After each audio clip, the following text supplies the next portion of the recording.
almost spilled, but I got the glass in front of this can just in time. Welcome to Drink to the Past, the only podcast where you, for some reason, can't watch us open our beers, but can watch the rest of what we're doing. Or at least what I'm doing, and Chris's picture of a flapper girl here, and whatever Chris is going to put in this magic box over here. It's going to be technical and something slightly less redneck than we have been in the past, but still rather redneck. Anyways. This is where I can play game trailers for shit that me and Sean talk about. Yeah, like fancy people. Except it's going to be like on the fly instead of like edited into a professional video. Yeah, this is not professional at all. Please don't get the wrong idea. Right, yeah. We're just a couple of drunken nincompoops that are making a podcast about beer. And also video games and tabletops. But yeah, alright. So, Chris, what you drinking today? And thank you for this. Barrel-aged Innis and Gunn Blood Red Sky, which is a rum barrel red beer. And I'm actually kind of digging it. It's a lot mellower than most barrel-aged beers I've had. I'm usually not a fan of reds either, but I'm liking the combination. Awesome. Yeah, I was gonna have the same beer with you, but then earlier this week I just kind of had a day that I was just like, nope, fuck it, I'm drinking beer. So I drank one of those earlier this week. I was just wandering by those in the liquor store, and it was like all I saw was Rum Barrel and $4.99, and I was like, yes, I will buy a 4-pack of anything Rum Barrel aged for $5. That is okay by me. So I was like, this is really good. Yeah, so I liked it pretty well too. It's like ridiculously smooth, like beyond what normally I would expect for a red ale, especially. And then it does get a lot more of that sweetness from the barrel aging. So I like that one pretty well. Sean drinks something stupid today. Is a mojito, which is one of my wife's favorites. And no rimmer. It's a little bit. Is it supposed to have a rimmer? Mojitos typically have a sugar rimmer. Also, you might want to type a response to a thing in the general chat. If I bring up the general chat, the entire public will see it. And so I'll see that later, maybe. Or I could look on... no, I can't use my phone because I'm using my phone as a webcam because it has a better camera than my actual webcam. So well, I'll get to it later. Nick is asking if he would... Oh, yeah, put Nick on. Join it. Yeah, he can join in. Yeah, that'll be awesome. Tell him yeah, and then he can join in and have his face and naked body on this show again, accidentally, like last week. I'm pretty sure he was just naked. He might have just had his shirt off, but I think it's more interesting if the audience just imagines Nick naked. I don't want to think of that. Oh. My wife doesn't want to think of that. Anyways, yeah, so this is the same little cocktail shooter thing. It's like you pour it in a bottle and then put in a shot of X booze. So I had one of these at some point on the podcast other than this back a couple of months ago or something. And it was okay. But this time I'm doing it with Kraken instead of, I think I had Captain Morgan at the time. So we'll see if this is any better. Still mostly tastes like sweet stuff. All I'm seeing on your live feed here, Chris, is basically a purple screen. Is that correct? Purple screen inside of a YouTube window? Yeah, basically. Yeah, that's correct. Yeah. Managed to close all your porn tabs before we started recording. No, they're just in another browser. That makes sense. Second monitor? So, yeah, just different browser. I mean, I don't need to look at that while we're doing a podcast. Right. So yeah, this isn't bad, but it's like generic, some kind of sweet stuff. It's fine. I think that's basically what I said last time. The sweetness and just overall like sugary sugar kick kind of like almost erases the rum flavor, which is weird because Kraken has like that dark spicy rum flavor that is like basically everything I love in a rum.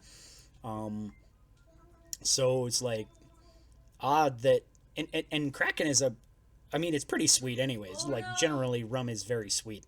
So it's weird to have sweetness overtake the sweetness and other flavors. That is pretty odd. It's fine. Tastes It's like fine out of flavors- 17. Yeah, fine out of 17. That's flavors. I'm trying to think of what the hell any of them are, and I'm not sure. Actually, you have two windows here now that I'm looking at it. I got a Facebook message. I wonder if it's from Nick. Did you tell him to get in here? I did. Okay. So hopefully, eventually, Nick will be here. Our Most special guest of the week that we didn't. Most plan for. shows would figure this out beforehand, not us. Yeah, we're just you know, Yeah, we're Couple just a of- couple couple of guys who redneck were idiots up to no good. started making trouble in Nick's neighborhood. One little fight. Now it's a fancy mojito because I got my finger raised, my little pinky here. The folks on the actual, like, audio-only versions of this are going to be like, well, you can tell us that, but how do we know your pinky's really raised? Anyways, I guess we've kind of meandered around not talking about whatever we're supposed to talk about enough. So if you're at home, you have to drink because we've been off topic for a while, and so we screwed up. So we have to drink, so you have to drink. That's the rules. It's a complicated drinking game here on Drink to the Past. That's why we call it that, probably. Or because my buddy suggested that as an idea for what to call it, and I was like, yeah, let's do that. So that's more likely. Anyways, my name is Sean Michael Patrick Gumpson, as always, the host of Drink to the Past, and this is my co-host, Mr. McFlappergirl. Hello, I am Christopher, Impromptu Learning Opportunity Audette. And I'm here to inadvertently teach you things that you probably already knew. All right. So let's see. Share and subscribe if you haven't. That's the only way we get viewers, probably. I mean, unless you found out from my feed and you became a viewer from my feed, but that's still technically because somebody shared it. Hey, look, there's Nick. Hey, Nick. Poof. Yeah. Hello. My window for this is kind of. I wonder if I can edit this like in the middle of. Whoa, I can. That's probably going to look really weird on the actual video, but I don't care. So now Nick is in here. Hooray. Anyways, Nick, what you drinking? You got to be drinking on Drink to the Past. That's the rules. Well, same thing as last week. Some kind of Colorado native porter, imperial porter. Neat. All right. So if you folks at home are keeping score, then you have to drink because he is drinking the same thing as last week. That requires a drink, apparently. That's a new rule I just made up. I guess. All right. Shall we go into the news and booze? Sure. Do we do what you're playing first, or? Yeah, we could do what you playing. So, what you playing, Chris? I've been playing. In terms of new games, I've been playing World of Horror, which is like, yeah, it's like Horse? Lots of horse. it's like a point and click kind of Horror? roguelike adventure game with RPG Horror. mechanics. Now that has kind of a cool- try and distract him. Junji Ito inspired art style. Mm-hmm. Sounds kind of neat. It looks like that for all of you viewing at home. Unless, of What course, do you do, dear God? it's really loud, Chris. Turn it down. Turn it down. Turn it down. It's on Chris. mute. It's not on mute. I assure you, no. you are not on mute. I hear nothing but Ow. oh, ouch. So that was a technical difficulty. That means we have to drink. Everybody drink. I'll drink. That was really loud. Okay, that's We odd. apologize for any inconvenience to the viewers at home. I was trying to frantically find the mute button for Chris, but I couldn't find it because it's on the other side over here. Here it is. So now I can mute. Well, no, the mute button's not on there either. Anyways, oops, I accidentally just shared your Discord tag, so anybody watching the YouTube version of this can stalk you on Discord. It's great. It's fucking great. Yeah, All the people who stalk me online, yeah. Yeah. Okay. Nick, what you playing? Not gonna lie, I was frantically looking around for what I've been playing because I don't have anything new from last week. So You silly guy. I was I have also so much input. Mm-hmm. I was also going to bring up. I've also been playing River City Girls, and which is a beat 'em up similar to River City Ransom in the same family of games. More similar to like Scott Pilgrim versus the World, the movie, the game than anything I else. actually like that Scott Pilgrim more than I like River City Ransom, Uh, so that's okay. but I had a lot of fun with it. My only dislike of the game is probably that it's too short That's because okay. I beat it in about 7 I hours. feel like that happens with beat 'em ups. There's not really any long beat 'em ups that I've ever played, but I'm not a huge into beat 'em up as a genre. I play some sometimes. That's really loud again. Now it's. I don't know how it's loud because I have it on mute. Yeah, it was. Let's see. I wonder if I can like if I can mute your stream part or something. I don't know. It is very bizarre that it's loud because I can't hear anything. Apparently, only you guys It's can. weird. Yeah. Here we go. I can mute you. I can disable your video, but I'm not sure I can. Anyway, that's enough of random mouse wheel on my screen here. So let's get into what Nick was playing. Nick, did you think of anything? Well, honestly, I've been playing Minecraft pretty much all day, Cool. building a dockyard in the style of an 80s neon city with an emphasis on appeasing Bill Nye. Nice. I don't expect any part of that to make sense. But Uh, that's okay. It's. I noticed that even if it doesn't make sense. let me see if I can bring a map of that. Oh yeah, it's actually mostly done now, and it is. It kind of looks like a carnival now instead of neon, but I'll take it. Nice. Well, The stream has ended. Close stream. Hey, Art. now you can see me slightly better. Ooh, look, another stream. Let's watch it. Hey, look, a map. Voila. so this is a nice little structure here. Cool. Yeah, the colorful spaghetti on the left is what I've been working on lately. It's a mess. Our viewers had no idea they were going to get this kind of content when they clicked on. Nope. And Full of the, surprises. poor guys on Podbean are missing out, so go check us out on YouTube, share and subscribe and all that jazz, like every other YouTuber tells you. I'm not a real YouTuber, I'm just a drunken idiot with a couple of friends. It sure is a good thing that that server has a whitelist. Yeah. Better than a purple list. Hey, look, another stream. How come they keep coming in and out? What would a purple list do? Determine who's royalty. That is a surprisingly sensible answer. Which one? I don't know. I didn't hear what you said. Did you say something, Nick? I said you have to prove that you're funky, but I didn't hear what Chris said. I guess funky could be work. Yeah, Chris said something about royalty.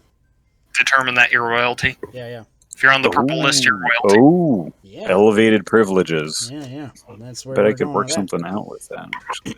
Cool. I'm sure there's a plugin somewhere for that. Oh, yeah. And of course, as usual, I've been playing lots of Final Fantasy VII Remake, kind of going through some of the chapters now for achievements and stuff, and going through on hard mode. That's been pretty fun. Some of the bosses are actually pretty fun, but aggravating on hard mode, which is something I find kind of entertaining. But occasionally I'm just like, why, you stupid mechanic, There's one boss that I was fighting and like on normal mode, I remember he was like kind of annoying, and then on hard mode he's like also got a ability that he can summon 3 little minions that have one-hit kill moves and stuff like that, and he's got like a bunch of really huge like area damage, like you cannot dodge this, you if you're not at full health, you die moves. I'm like, why? Why did you do this to me? So the minions are supposed to insta-gib before they have a chance to act, Yeah, while also keeping your guys at full. yeah, pretty much. Which it's not. Oof. Once you kind of know the fight, it's not all that bad because it's like when they come out, they're staggered, which means they are more susceptible to damage. So you can, if you're real quick about it, you can take them out like in like a couple of seconds. But if they get up and they get to attack you, you will die. So it's kind of annoying if you miss that. So don't let So them. kind of learning the fight is kind of the process. But as soon as you know it, it's like, okay, it's not that bad. I did finally get it. And also started another playthrough of Twilight Princess, which has been a while since I played that game, and the intro is just like a lot even worse than I remember it. Like I remember everybody always talks about how bad the intro is, but I feel like it's even worse now in today's gaming because like now we're almost used to games where there's like basically no load screens, or load screens are kind of masked with cutscenes or other kind of clever techniques that game developers have been using to kind of eliminate the need for ever having a load screen. And in Twilight Princess's starting area, it's like segmented into like 5 or 6 little areas, and whenever you go in and out of any one of them, it has a load screen, and there's a lot of unskippable cutscenes. So it's just a drag compared to most modern games, and I'm like almost done with it, but then I get to the part where you're Wolf Link and you have to collect all these little tears of light, and it's just like such an arduous process. Anyway, I'm just at let that me point I was play. like, yeah, I was like, okay, I'm gonna be done for a minute, but I'm gonna be starting up that again at some point. Twilight Princess had a lot more of those just kind of filler moments, I feel like, than some of the earlier Zelda games. It kind of ended up in an awkward place. Hmm. Yeah, I feel like the filler moments were like weird too, because they were like all at once or they weren't there. It's like there's a buttload at the beginning, and then there's kind of a couple of sections in the middle where there's a bunch of them all bunched up. But then there's also large swaths where you're just like dungeon, dungeon, dungeon, dungeon. So Very Kinda good, weird. strong, bad. yes, dungeon, dungeon. Computer over. I did a bad, strong, bad impression. You have to drink. Yay. Oh, that's what that was. I mean, you can drink whenever you want anyway if you're drinking along at home. That's also part of the game. And if you drink and you text me a picture of you drinking, like tweet at me or something at SpamOmanoSpam, then I will drink just for you. If I had matter more where, doesn't viewers, that would probably like kill my liver, but we have not Yeah. very many viewers, so it's probably not that dangerous yet. So if you see this video in 50 years when I'm suddenly like ridiculously famous, then tweet at me and be like, "Hey, remember Suddenly. that podcast episode 50 years ago?" And I'll be like, "No." But I'll drink anyway. All right. How about the news and booze? All right. Harvest Moon One World is announced. New Harvest Moon game coming to Nintendo Switch. And it says it offers new ways to explore in Harvest Moon. I've never played a Harvest Moon game. Either of you? I played Stardew Valley quite a bit. Got all the achievements and that sort of thing. Cool. Was But that that's about it. the Never greatest touched actual Harvest Moon game Oh, it's the greatest Harvest Moon game. Yes. out of the 0 that you've played? Stardew Valley is the best Harvest Moon game. Hey man, it's a It's a spiritual, spiritual successor. successor. Right. But now it doesn't Jinx. need a spiritual successor because it's got a real successor. So Stardew Valley is irrelevant. I'm sure, like, if Irrelevant, sir. Irrelevant. That game is beautiful, yeah. I've heard nothing and yes, but it good allows you to things seduce about that. people using pumpkins. See that? I'm sold. That's It all was you too ever creepy. wanted. I couldn't follow through with it. All right. Chris, you ever played Harvest Moon? I had Harvest Moon 64. The only story I remember about it is that I had a wife in that game, so I lent the game to my friend, and when he gave the game back to me, I had a son. Oh my. Well, that's saucy. So did he have the game for 9 months, or did he have it for like a day? He had it for a little while there, How long enough legitimate to is get this child here? long enough to get my wife pregnant. Ooh. Goodness, you got sussy. Yeah. Okay, so is it cheating if someone else has taken over your body and fucks your wife?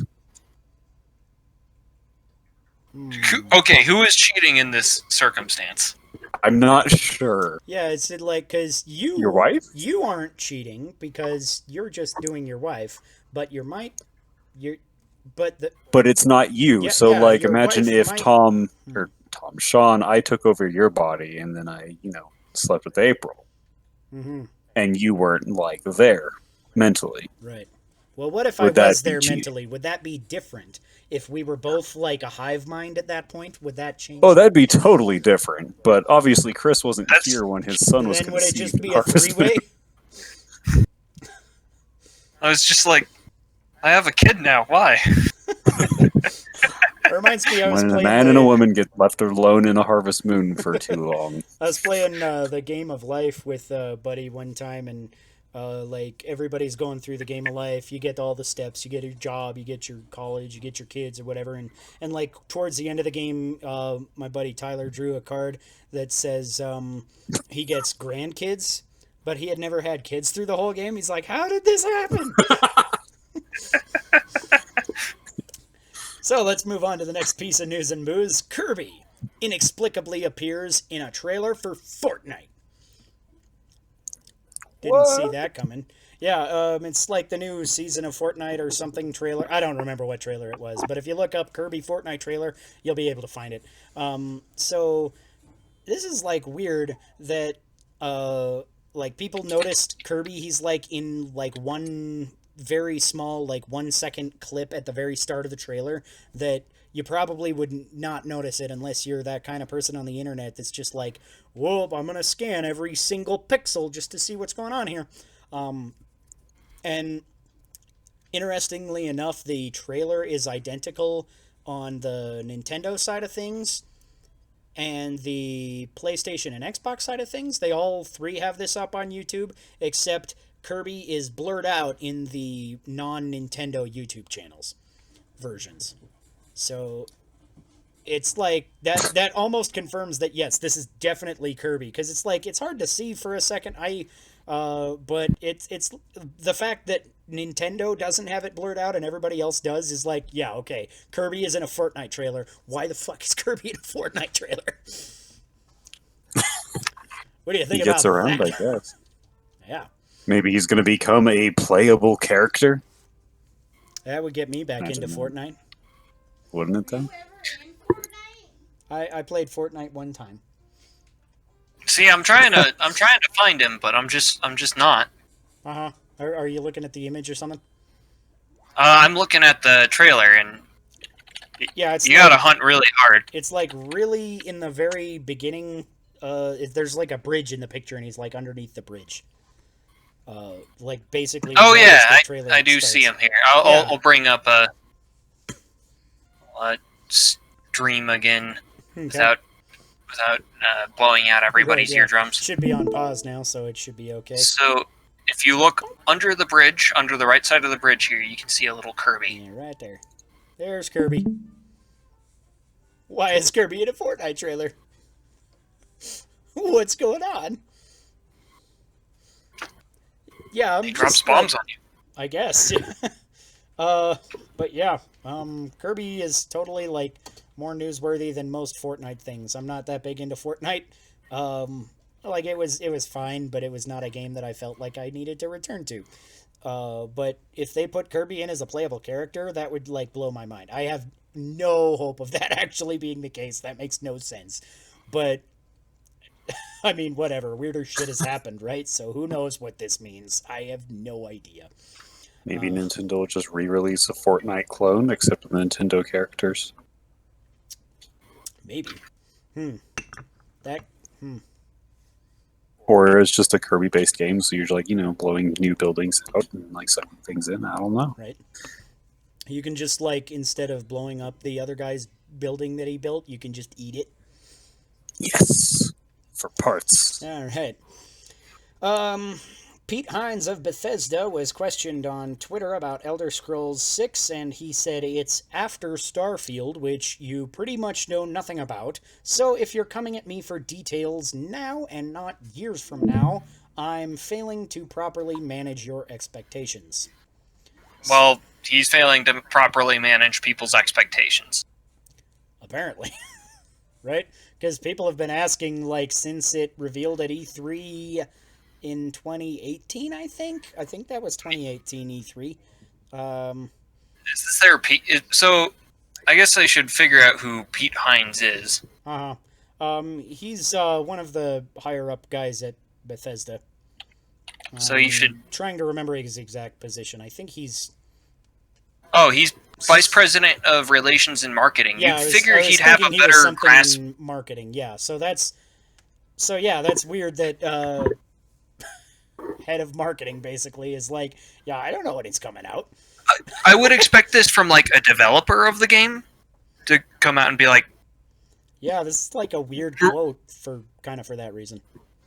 I'm like, but not for somebody who's supposed to be like managing the community or doing relations. Yeah, I feel like he should be like, I don't know exactly how he should be about this, but it's kind of a weird thing that like it was announced 2 years ago, so obviously everybody has questions about it.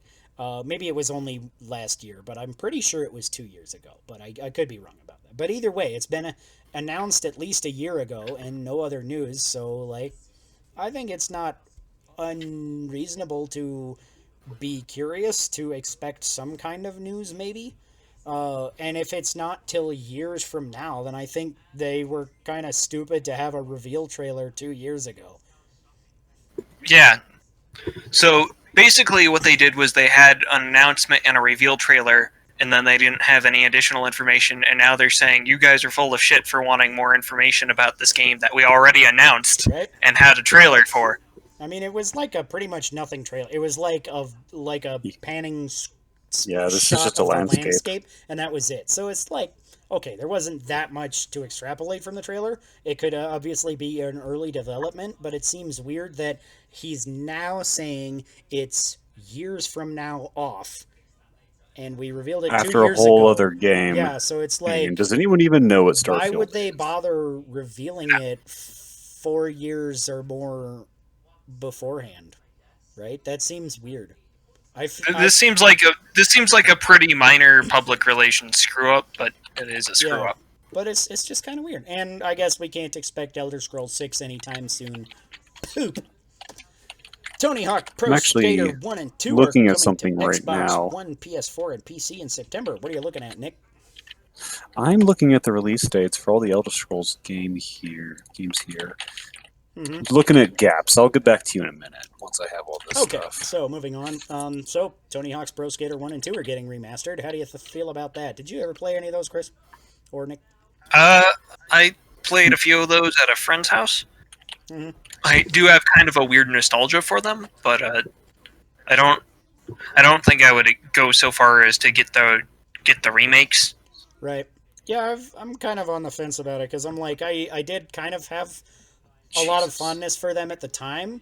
I played Tony Hawk's Pro Skater 2, and I played both of the Tony Hawk Underground games, and I really liked the Underground games because they just had this wacky, stupid gang war story between Tony Hawk and Bam Margera.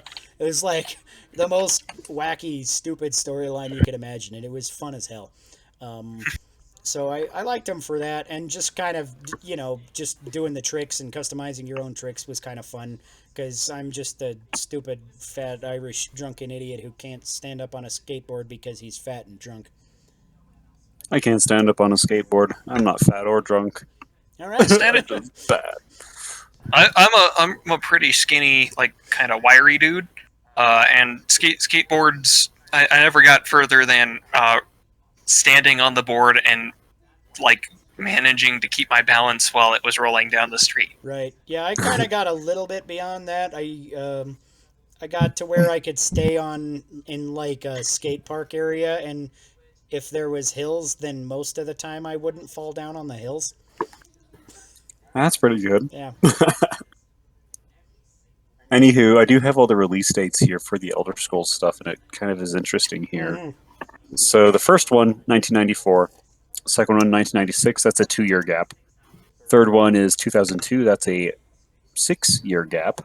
Elder Scrolls 4, that's 2006. That's a 4-year gap. Elder Scrolls 5, Skyrim. That's a 5-year gap. It's been 9 years since Skyrim, but if we want to count Elder Scrolls Online as an Elder Scrolls game, that was 2014, which is a 3-year gap from Skyrim, which means that we are now in a 6-year drought of Elder Scrolls games, which is the longest in their history as a franchise. And to say it's still a long ways off is interesting. Well, Are we they gonna also count did. Elder Scrolls Blades in there. They also did their kind of Is that a real game? screw up with Elder Scrolls. Go ahead. Fallout 76. Yeah, so Bethesda has been doing other stuff, so I don't imagine... I'm not sure if they're a big enough studio to really have the manpower to make these many big games at a time, so I'm not totally sure. I know they're a big studio, but I don't know how much manpower they can dedicate to every single project all at once. And plus, they've had Rage 2 come out recently, and... what else has Bethesda done? All the Doom games. The Doom 2016 and Doom Eternal. Yeah. And from everything I've heard from you and from pretty much everybody else, those games are awesome. Yeah, Doom 2016 is really, really good. I've only played a little tiny bit of Doom Eternal because I've been preoccupied by Final Fantasy, obviously. But it's like a really solid follow-up so far. It's like, it feels like I'm just getting right back into the action, and it feels like more intense than the start of Doom 2016, but it feels, it's kind of cool because it's like easy enough that you can be like, I haven't played Doom 2016 in a long time, but it's hard enough that it doesn't feel like you're starting from scratch again. So it's kind of, I think it's really good game balance that way. And it gives you like more weapons right off the bat. Like you get your chainsaw right away, and you get your new combat knife on the side of your wrist, which is awesome as hell. So it's really cool. It's like you get right into it, and it's throwing a few mechanics at your face really quick, but if you played the first one at all, then it's like, okay, it's like getting back on a bike after a while. You're like, okay, how does this work? Okay, I got it. It's fine. So there's a game design lesson in there. Because how many games are you afraid to pick up and play again? Because you're just like, how the heck do I actually play that game? Yeah. Done that many times. I'm not thinking of any. I think it was always like the online multiplayer games were the only time when I might have a fear like that. For mine, it was always And that was like... because, Go ahead. and that was always because it was like League of Evolving meta. Legends or something, Right. and then they're like, "Oh, you not only are your skills rusty, but you don't know who's good anymore. So you're getting matched up against people at your previous skill level. Right. So you kind of get shit on a few times." I kind of have that feeling that I'm like hesitant to go back to something if it's got like an intense convoluted story, like a big JRPG or something, which is the reason I've never beat like most of the Final Fantasy games. I've beat a good several of them, but you know, sometimes like the last time I booted up my save of the original Final Fantasy VII, I was like, I'm in a submarine. Why am I in a submarine? What is going on? I remember you're going to go fight I was Emerald supposed Weapon. to fight Weapon or something. Oh yeah. I was like, but why am I in a submarine? That's all I could figure out from my contextual clues, and there's like not any battle log or anything. And Final Fantasy When you VI wake is up the and same wonder way, why where you're in a submarine, I'm you may have like, been okay, drinking why too am I in this cave? Which direction was I even going? You know, in some of these larger, more labyrinthine levels in old Super Nintendo games and stuff like that. I really liked how the Metal Gear Solid series handled it, because they didn't there's a lot of things they handled in a clunky way, but they kind of nailed this. Is anytime you loaded back into the game, it loaded up with pages of like what happened last in the story and what you were doing. of like just 2 pages of information. That was something I Here's what's noticed going in the on. Dragon Quest XI demo, is that it did that if you reloaded your save. It's like, oh, here's a short synopsis of what's going on and who these guys are. You're like, oh, that's pretty cool. But that was the only redeeming quality of that demo, and I was like bored as hell otherwise. Which a lot of people are praising that game. So like, if you like that game, fine, to each their own. But I was just like, I just thought it was Like really the game? boring. Fuck you. You're a whore. All right. We're- Speaking of Fortnite, Epic Games offered Grand Theft Auto. I was like, wait, hold on. What does GTA stand for? Brain fart. Okay, I have a brain fart. I We think have you to gotta drink. drink for We that, have to yeah. It's drink. only a flagship franchise. Right, yeah. So today's beer of the week for me is actually Golden City Brewery's Churro Stout, which has a really Churro. cool product description Is it right sweet? here. Probably. I haven't tried it yet. Sweet. It's blue and blurry. Yeah, yeah. If you can't read that, it says Churro Stout, Churro Stout, Churro Stout, Churro Stout, Churro Stout, Churro Stout, Churro Stout, Churro Stout, Churro Stout, Churro Stout, Churro Stout, Churro Stout, Churro Stout, Churro Stout, Churro Stout, Churro Stout, Churro Stout, Churro Stout. I feel like I'm getting talked to by a Pokemon here. I want a Pokemon named Churro Stout. Next time I play a Pokemon This game, beer is brewed I by am Pokemon. naming my starter Churro Stout. All right, so down the hatch, got my cool Guinness mug here. I have a lot of. What is its rating? I don't know. I haven't drank it yet. Shut up and let me drink. Weren't you supposed to be drinking this whole time? Yeah, so we have to drink for my discrepancy. Very cinnamony on the nose, but not like overly so once you're drinking it. And that's actually a real drinkable beer.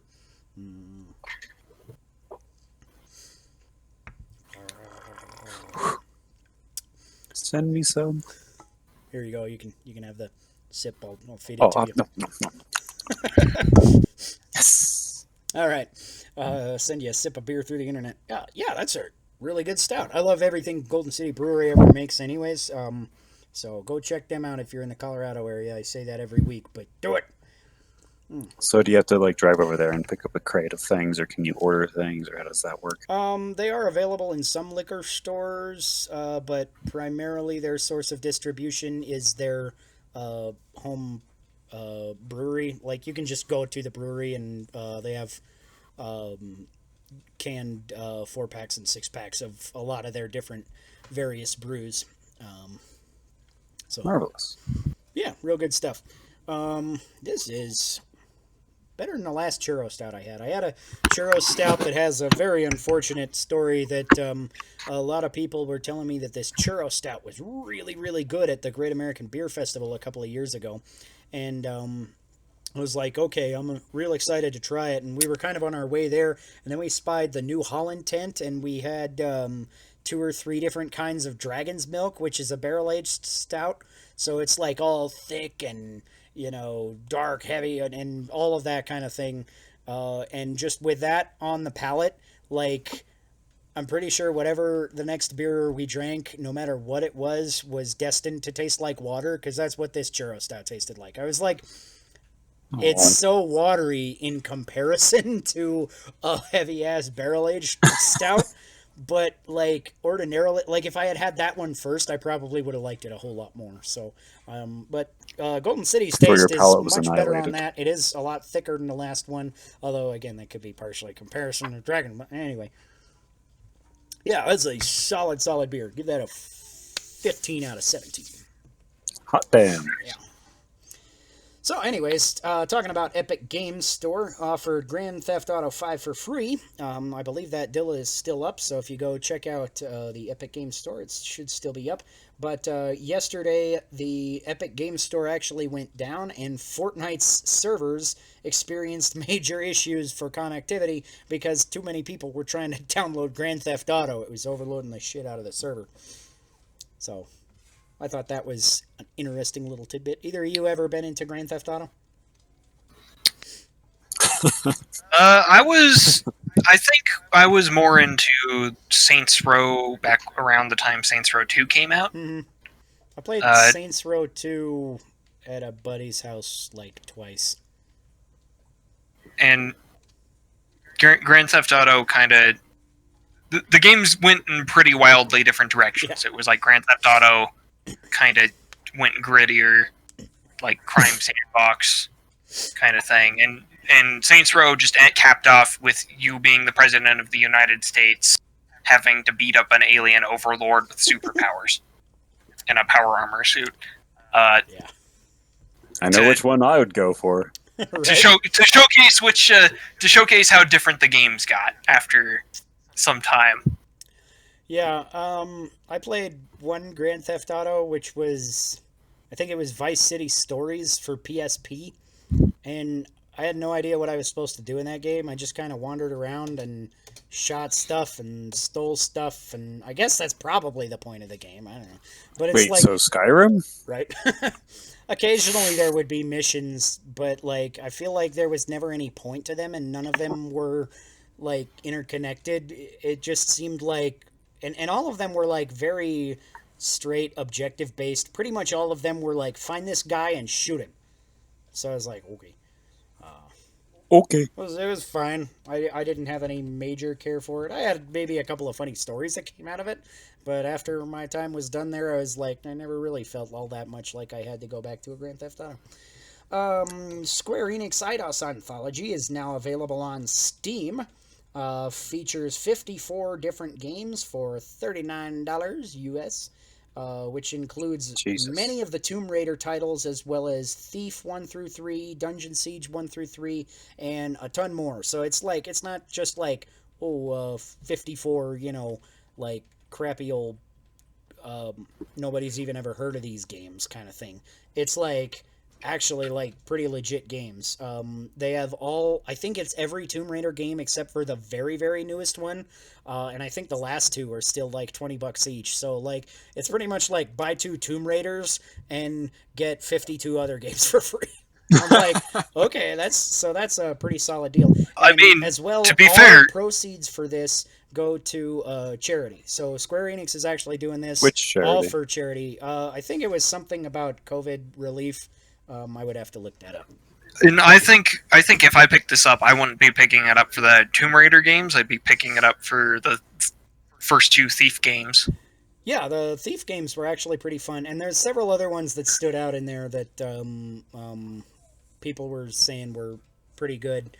I don't remember the whole list offhand. I don't want to list off 54 games because we spend enough time talking about dumb shit on this podcast. But yeah, so that's a good deal. Check that out on Steam if you're interested. Yeah, it's like a year's worth of entertainment if you haven't played those before. Right, yeah. There was a warning that I read on one site that one of the only problems with this bundle is that some of these games were designed to not run on ancient hardware, and if you're running modern hardware, some of these games will have issues. Like, particularly the first, Yeah. 2 or 3 Tomb Raider games were designed in the 90s when computers were not the same even a little.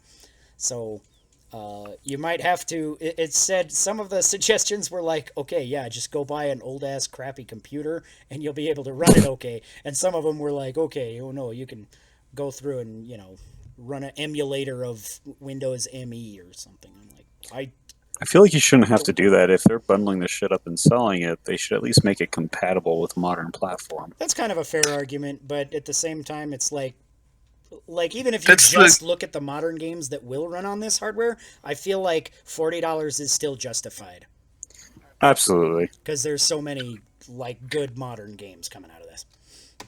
I feel like if I really wanted to get a game that was guaranteed to work on modern hardware, like if I was looking for any one game in this collection, I'd probably just get it off GOG instead of...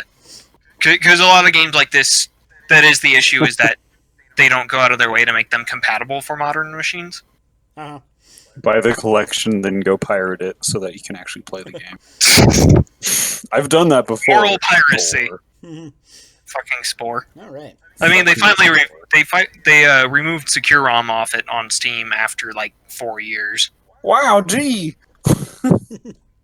A sensible move. Wow. Yeah, Unprecedented. it only takes them several years to eventually try a sensible move. Fucking yeah.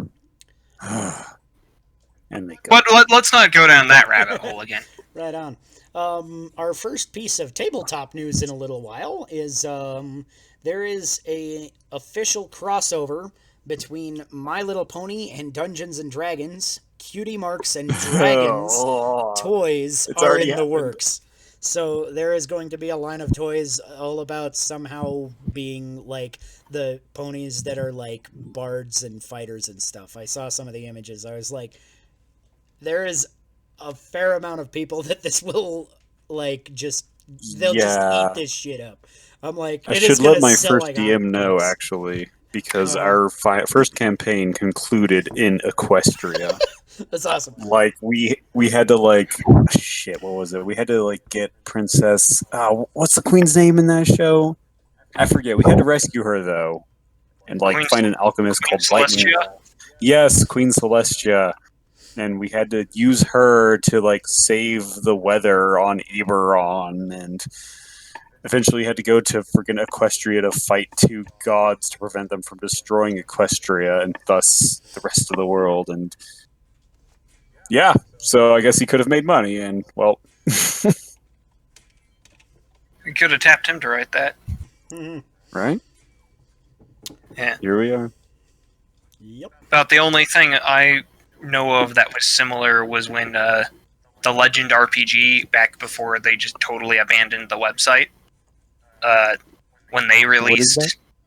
It was a knockoff of 3.5 and 4th edition that was kind of an interesting take on character building, where you had like three, instead of having just a class, you had 3 character tracks, and you could swap the tracks out with other tracks. What is a track? It's like 1/3 of what your character build is, basically.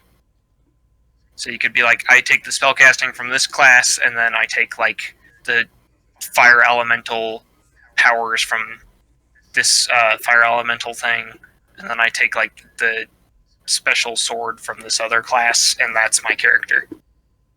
So it's kind of like just mishmashing classes from different features from other classes. And Yeah, then you can use them all at the Actually- same time.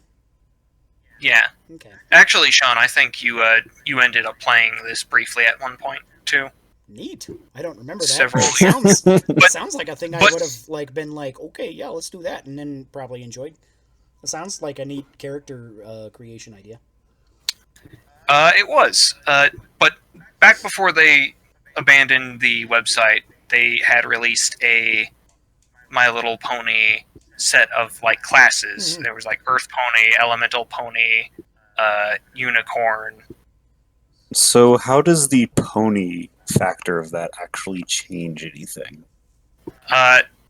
Mechanically, not by a lot. You could strip off the pony part and probably use like the mechanics of it as just a more standard kind of like monster or. Well, even how class. did like the mechanics differ? Like Earth Pony versus Earth Shaman, for instance. Well, Earth Pony was like a brand new thing that had been introduced, and that it had totally different abilities to what was in the main book. Same thing with like Pegasus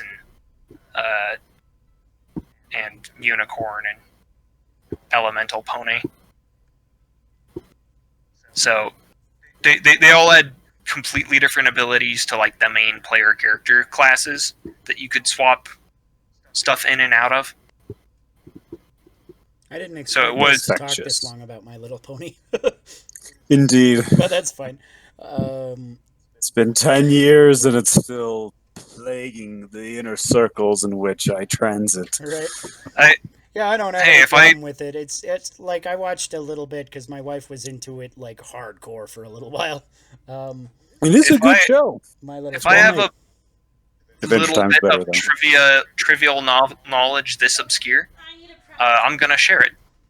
Hold on, my But wife it's is going to relevant. talk about My Little Pony for 5 seconds. Oh no. I mean, that's fair. I was very either pregnant or on postpartum. I had just had the baby. So I Can she hear me? needed something No, she to cannot. watch. Here, let me give her half my headset here. There you go. Here, Nick. Hi, Nick. Hello. I said that My Little Pony is a well-made show, and it makes sense for why people would like it. Mhm. That said, Adventure Time is better. I'm sure it is. Ooh, them's fighting words. But- Circles. Adventure Time Adventure Time is for is stoners. not as happy. I'm not even a stoner. It's not as happy as My Little Pony. And when you're pregnant and you're have postpartum anxiety, and it's gonna get really deep right here. Is it weird that postpartum anxiety makes me think of RimWorld? I have no idea. It's not that weird. RimWorld is the sort of thing that would be in RimWorld. Okay. You're on the podcast. You have to drink. So what do Give you me rate another that fucking Mike's? mojito. There you go. So yeah, it may not be as happy, but there's story elements that require happiness to be forfeit. Of course, that's basically plot in general. So what you're saying is My Little Pony doesn't have plot. No, there's plot. There's things that are taken away from these little ponies, you little fucker. So it's not all happy then, No, is it it? isn't. Because that would not be plot. But It's- I'm going to go There- back to there- my happy little freaking island over there. And you guys Sounds good. You guys have a good day. See you, April. All right. And that is how you shred someone's argument. What do you say? That is how you shred Anywho. someone's argument, is what he said. Oh, She's coming back. She's coming back over. Okay, she's got the mics down. Now you have to rate the mics. oh shit! That 17. shot was not meant to be fired in that particular direction, but you know 17. Sean is a beguiling devil. So proceed, April, with your retort. If you would ever shut up, I would. I just did. Exactly. It took you like 3 minutes. 3 minutes. I counted 20 seconds. Shut up. That's Okay. a lot longer in drunk years. I am not drunk. She's drunk? I am so You drunk. have like half a mic. You're I am snockered. not I know that you even are half lightweight. of my. I am a lightweight, but I'm not that. And this is how you misdirect someone's argument. That is a well. I have ADHD, so that is also very, very easily. Oh, everyone does. At this rate. You just really like to antagonize people, huh? Yes. Oh my god. Did you forget Nick? You should hear him Does have he live in- conversations. does he live in You should hear some of the Colorado? conversations we have. Oh, He went to shit. high school with us. I Oh, did they're go to awful. high school with him. You're right. That was a long Wonderful. time ago. Anyways. So, want to talk about Paper I Mario? don't even know it. Ooh, I do. That looks really fun. So, new Paper Mario game was randomly announced yesterday. Launches on July 17th, so that's actually like pretty close. It's 2 months away from announcement to it's gonna be here. And there's a random scene at the end of the trailer where Paper Mario is wearing Samus's helmet. What does this have to do with the Origami King? The Origami King seems to be like some kind of bad guy that's turning everybody into origami, and it's kind of interesting too because it looks like he turns Peach into an origami, and then Peach is like maybe one of the antagonists because it looks like he teamed So- up with Bowser too to fight Origami King. So and maybe let Peach me will- know if I'm doing if this is overly loud. It should play no noise at all. Okay, so if it's really loud, I'll let you know by. I just heard the Nintendo Switch click, so it's already got audio somehow. Here, I let me. don't know how it has Let audio. me mute you, and then now go ahead and play it, and I will talk over it. No, it muted you, but it didn't mute Thunder. the stream. That's hilarious. I don't understand why that works. For some reason, I'm not seeing anything in your stream. Stream is ended. Anyways, Am I still muted on your end? no, I have you on now. Okay. This is something we should probably figure out another time. Another time, but that's half the fun of Drink to the Past is we figure everything out in the moment. So since we had another technical screw up, drink. Every time you hold up the drink sign is technically a technical screw up because it's going backwards. That's what you guys told me last week, but it is frontwards on my stream, which is the stream that I am recording. So technically it's just a screw up for you two, which means that Wait. you guys have to drink.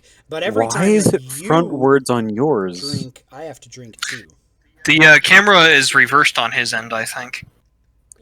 But then why would it show back to him in the proper orientation but be reversed to us?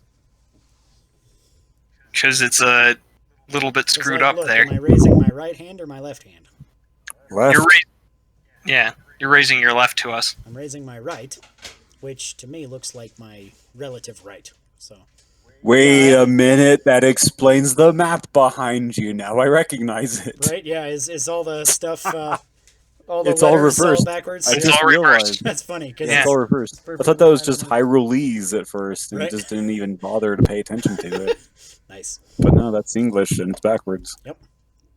All right, so what the fuck? There's a Samus in a Paper Mario trailer, and last piece of news and booze is maybe the biggest, because Epic Games revealed their first look at Unreal Engine 5 running on a PlayStation 5.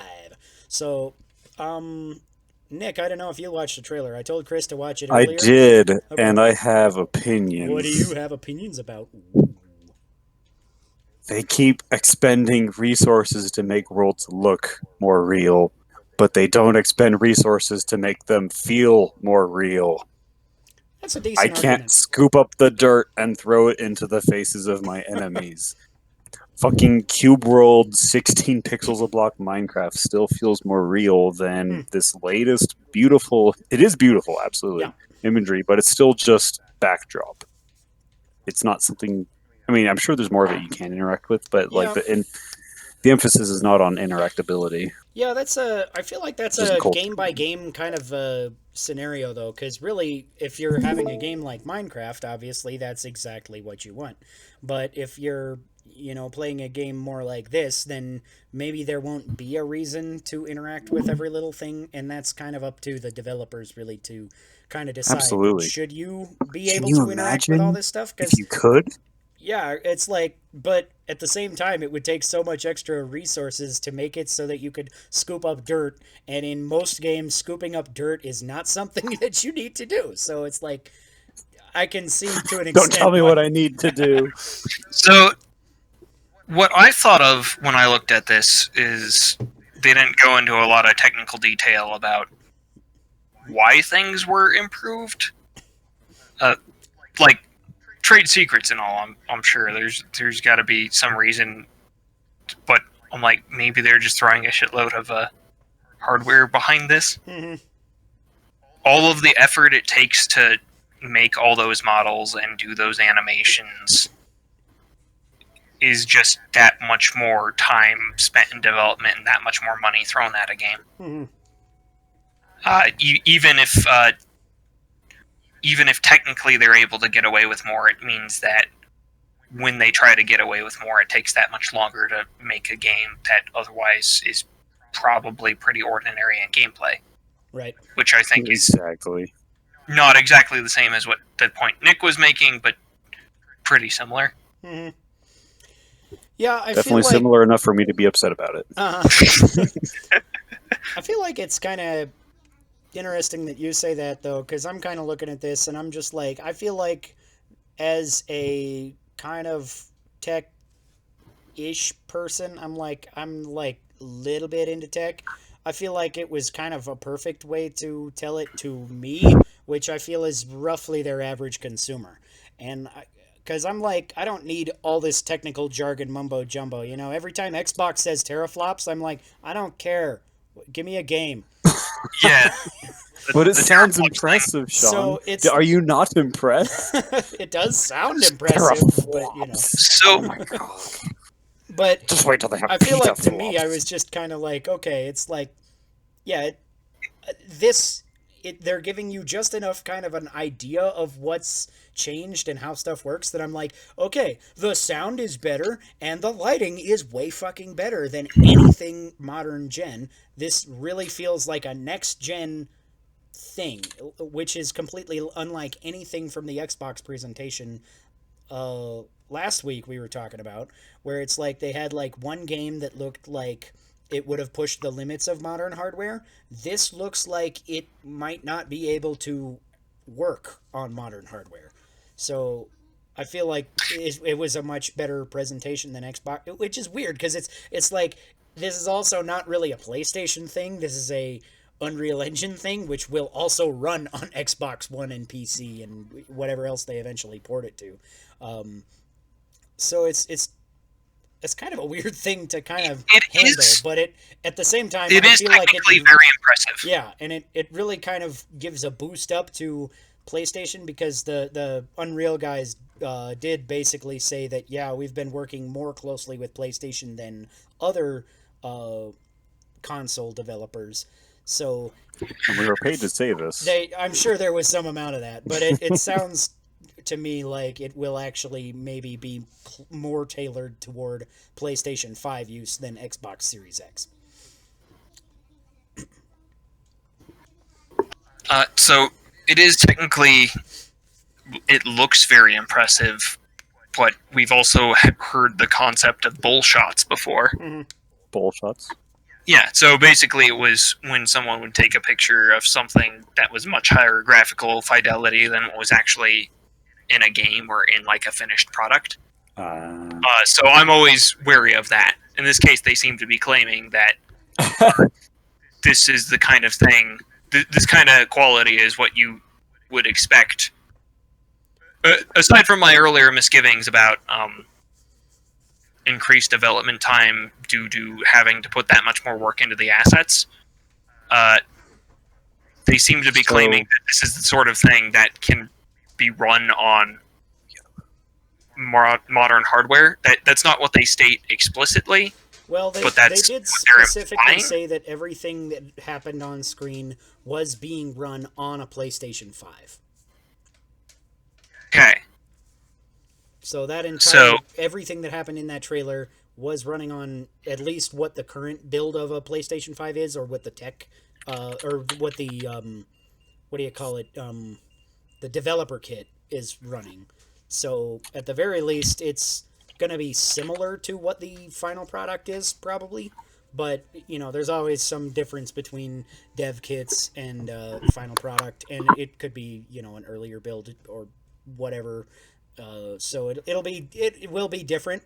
But I feel like this, to me, it speaks as a showcase of what is possible on a PlayStation 5 rather than what will be expected and standard on a PlayStation 5, which I feel like is kind of what some people's take on it is that, they're saying that this will happen in every game. This will not happen in every game. This will happen in Unreal Engine games that the developers of decide to push that far.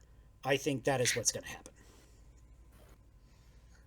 And I'm wondering what they're doing that would cause something like that to run in real time. Mm-hmm. What kind of what the back end of that looks like? Because they're saying here are the things we're reducing. They're comparing it to the old things, but they're not saying here is why we're seeing so much improvement, which is the missing piece for a guy who writes software.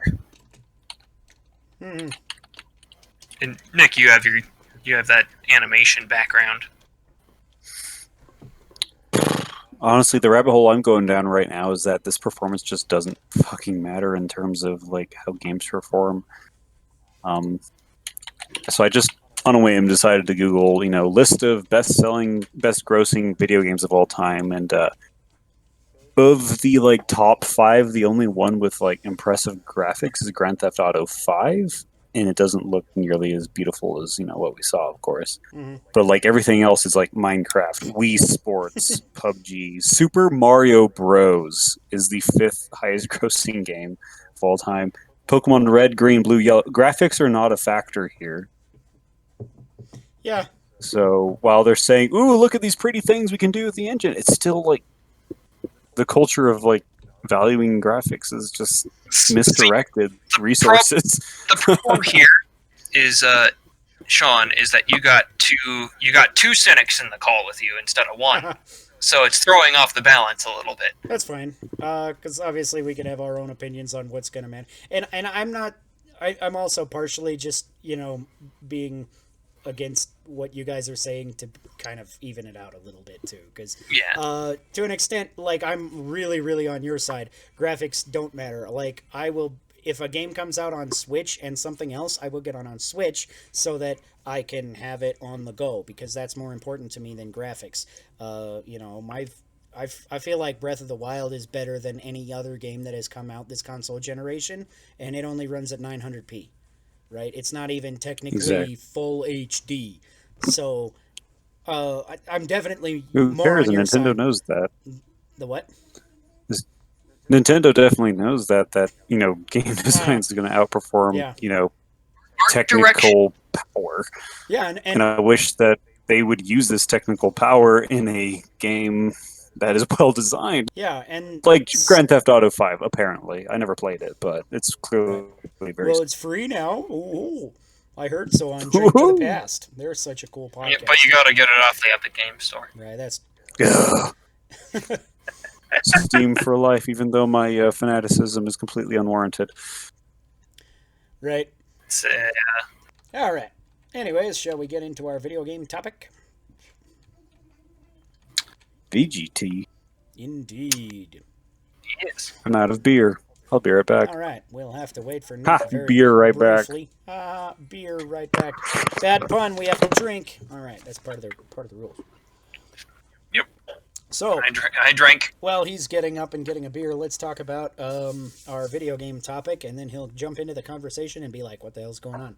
So the video game topic this week is the best spin-off games of all time, and spin-off games that we want to happen. What might be a good spin-off to happen in whatever series might be cool.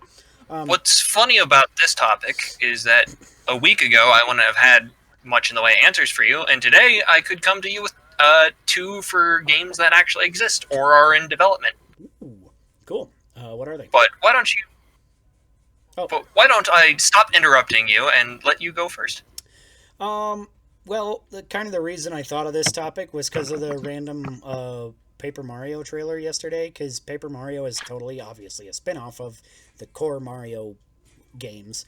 So I was like, that kind of gives me an interesting idea, because I feel like the core, the Paper Mario games have always had a certain place in a lot of gamers' hearts. I only have ever played the Nintendo 64 original Paper Mario, so I can't speak to all of them. But I really thought it was just a unique, cool RPG. It was one of the few kind of turn-based RPGs I ever played back in that generation. Like, I probably got into that around the same time as Final Fantasy VII, so it was probably one of the first, like, 2 or 3 games I ever played like that. And it was just a ton of fun, just really wacky bullshit going on, which, I mean, that usually happens in Mario, but I feel like it was even more because of the weird paper gimmick. So the original Paper Mario is one that I really liked, and I'm kind of happy to see that they're bringing back another Paper Mario. So I think I'll get into that, because I haven't been into Paper Mario in quite a long time. Yeah, I'm looking at this now, and apparently at some point they made it so that it's in 3D as well as 2D. Explains the origami. So Paper Mario spin-offs have had a pretty, I think it's fair to say they've had a pretty checkered history. Yeah. Because once you get past the 1,000-year door, you had Super Paper Mario, which was all right. It was like, it had its issues, but it was all right. And then you had the Paper Marios past that I never played. Paper But Mario Sticker Star I feel and like- Color Splash. Yeah, I feel like Yeah. Color Splash and Sticker Star really are the more divisive ones, because there's a pretty large number of people that really like Color Splash, I feel like. Sticker Star is not usually as popular, but the people that played all of them are like, Color Splash is a good game, but it doesn't feel like a real Paper Mario, whatever that means. And I'm like, I don't know, I only played one, so I can't tell you. Well, he has on the Wii U. I mean, I like my Well, Wii U. opinions. So I'm hoping, I guess, based off, I'm not sure what to expect based off of this trailer alone, Mhm. but I'm hoping it's a return to form. Yeah, it's kind of hard to tell, because I'm not exactly sure what a return to form means, because I'm not sure how far they've deviated over the last, follows 20 the years. aesthetic style of its predecessor, Paper Mario Color Splash.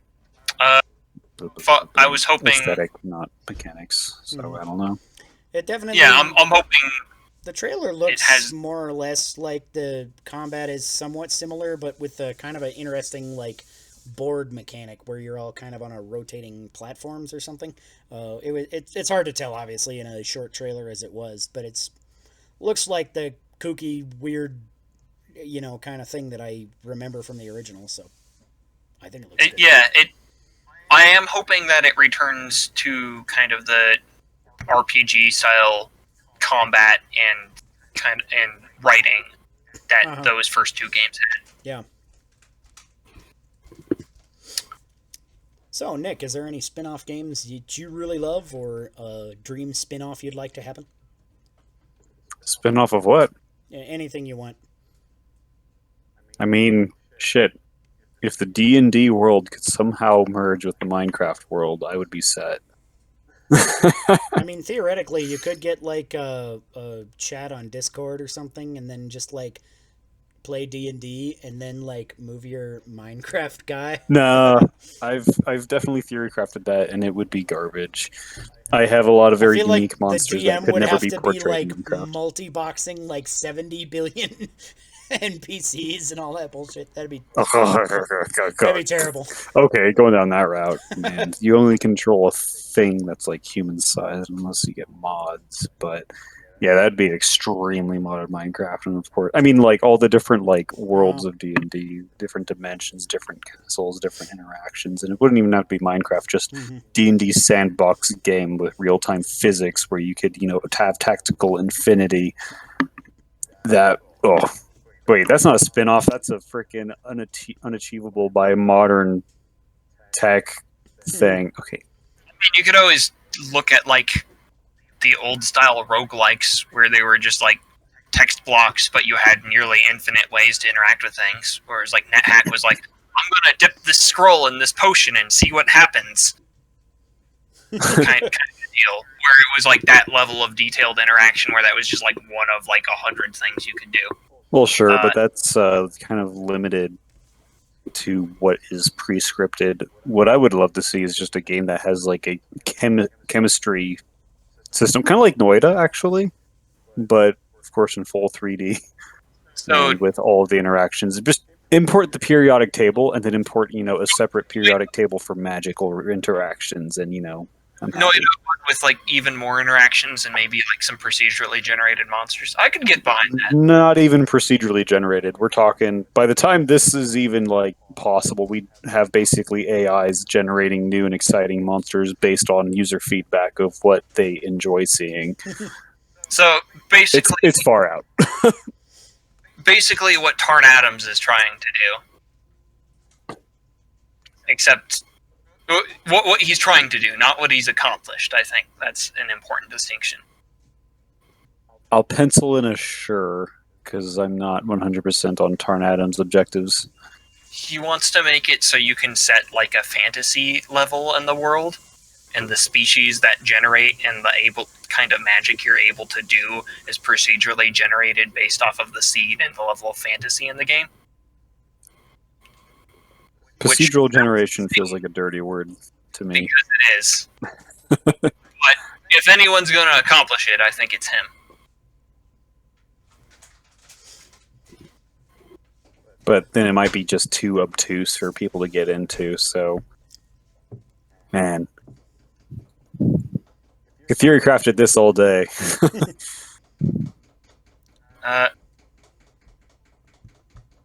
But do you have any, like, spin-offs of series you'd like to see? Or that you haven't seen on it. I don't really follow any series. Or just a spin-off that would be interesting, or that you did like, that you played or something, too, would be cool.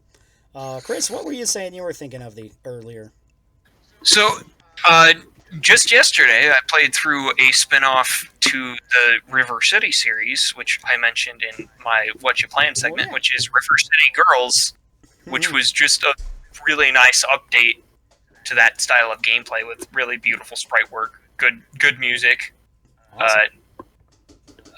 just well made, well controls, and with kind of a kick you in the dick twist ending which I don't know whether I'm like whether to get offended by it or just think it's really funny. But I had a lot of fun with it. Cool. Have you ever been kicked in the dick? Uh, In just the dick. just the dick. Yeah. No. No balls, just dick. It's always whenever I've been hit in that region, it's always been like either like a grazing blow, so nothing gets hurt, or it's been like full on ball crush contact. Not a lot in between there. Children are awful.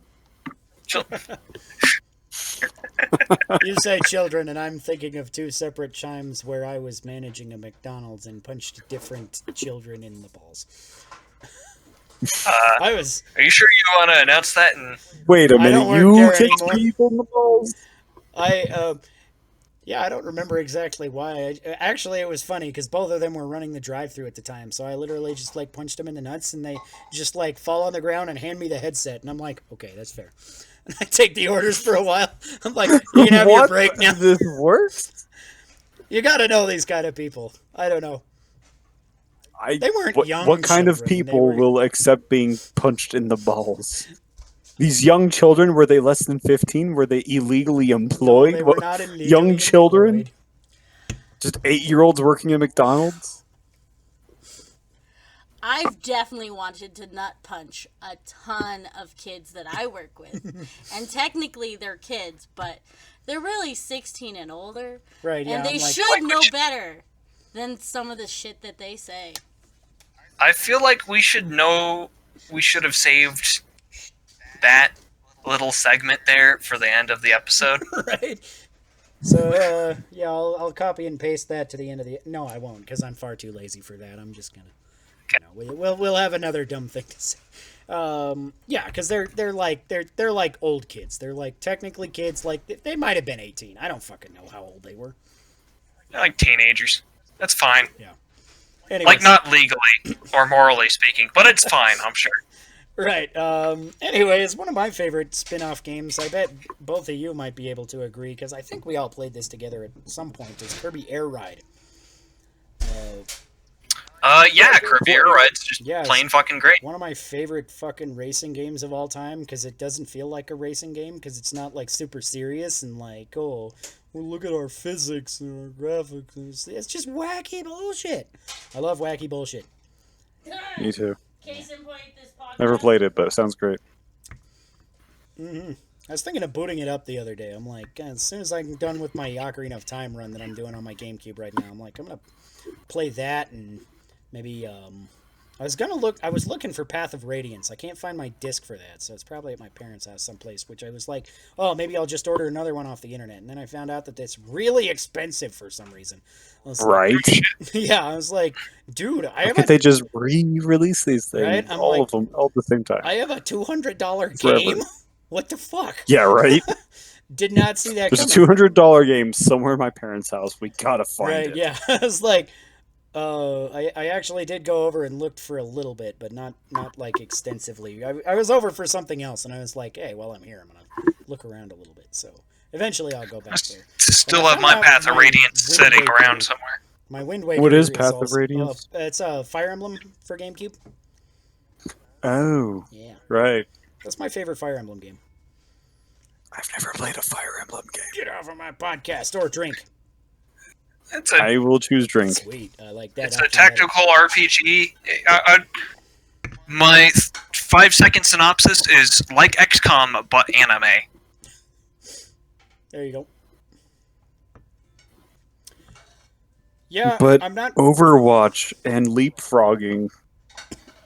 Never mind. I mean, there's no Overwatch in that game, but Half of XCOM is Overwatch. When you're playing on Iron Man Classic mode. Oh, harrowing.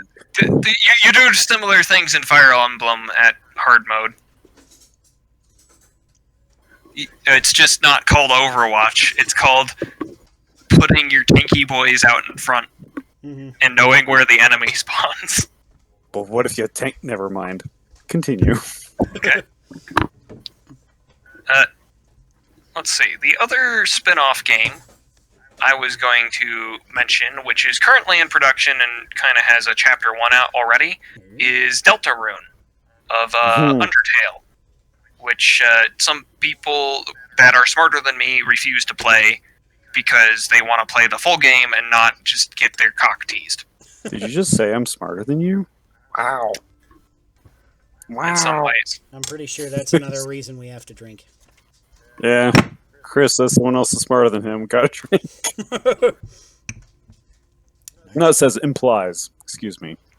Right. In some specific fashions, at some My times. wife made me biscuits and gravy, beef jelly. The very, very specific and uncommon and irrelevant times. Yes. He says. No, this is a this is a cell phone. We don't need to go on this. We don't need to harp on it. I like harps. There was a harp at my graduation event. Yeah, harp's All pretty right. good. Goes well with a Guinness. Yeah, I once blended up that a was harp and dumb. put it in Yeah, my Guinness. dumb pun. Take a drink. Oh, Jesus Christ. It's the rules of the game, Nick. I don't follow the rules. I just drink all the damn time. That's the other rule of the game. So, there But you go. Deltarune, because this is like half of how I evaluate games is by their soundtrack. Deltarune has probably Half? one of the best battle themes I've heard. All right, well, you're going to have to play it for us now. Okay, I'll, Or at least a segment. Has Mr. Sean played Undertale? I have Which not. almost feels like a dirty word. You He have has not? Yeah, I almost bought it once, and then I Sir. bought Celeste instead. Sir! Okay, And I held out for Celeste- years. Okay. Celeste is good. To be fair, Celeste is very good. It has a platforming element, and I just don't want to do that again. Yeah, it is the kind of thing where you might want to break your controller after playing it for long enough, especially on like all the secret levels. Hey man, Which- I got all the achievements in Hollow Knight, and that was enough platforming for a lifetime. I think the platforming's a lot tighter in Celeste. Wasn't even platforming as much as just fighting Dark Souls style, but in 2D. Yeah, well, it's Metroidvania. Dark Souls is just basically a 3D Metroidvania. See, I'm listening to this now, and I don't know if I'd call this a fight theme. Brood Buster. Rude Buster. Yeah. I think the best battle theme ever written was a tune called The Belly Dancer, which is a bagpipe tune by a guy called Gordon Duncan. Well, you're gonna have to link it now, buddy. Look it up. It's on Spotify or YouTube or whatever. Oh, you're making me look it up, and you're the one who's saying, "Oh, it's the best ever." problem. Other people should look it I'm a up. lazy dick. I'm just Belly gonna sit here- dancer. Okay, I just typed in belly dancer. That's not gonna help me. Ooh, look. The Belly Dancer on bagpipes. Gordon Duncan. Well, hold on, I'm distracted by belly dancers. Give me one sec. Ooh, belly dancer. All right. I think this is the longest rabbit hole we've ever had on the podcast. Should we just keep it going? Be like, okay, The Belly Dancer by Eventually- Gordon who? Gordon Duncan. Gordon Duncan. Yeah. Look at that auto Oh fill. man. All right. The Belly Dancer by Gordon Duncan. Actually, I could have just gone and grabbed my bagpipe chanter and played it for you. So this is probably why I'm so positive on a lot of indie games overall, is because they usually have awesome soundtracks, Ow. That does and help. that adds to how I value a game in a big way. Mhm. I think this Belly Dancer tune missed a beat here. Yeah, I feel like at 21 seconds it should have picked up, but it's kind of the same. Wait, this isn't bagpipes yet. What the heck? Yeah, it kind of starts It's out just- with that kind of. I'm not sure what that is. It's a lute or something in the Okay, background. here we go. And then it, yeah. I think the timing's a little The off. timing is not off. It's just weird because bagpipers are weird. It's not off. It's just weird. Yeah, we play in like a lot of weird time signature keys that normal musicians cannot understand, and we shift rapidly between them. Especially in this tune. 9/16. That's fine. Yeah, like this one actually goes from 9/8 to 6/8. It has multiple time signature changes like within a bar of each other in certain parts of the music. Is there drums in here somewhere? Because that would just complete the triad. There is a little Oh wait, bit we of got a drums on that second track, but layer of bagpipes. It's good. if I remember right. Am I a music snob? Yes.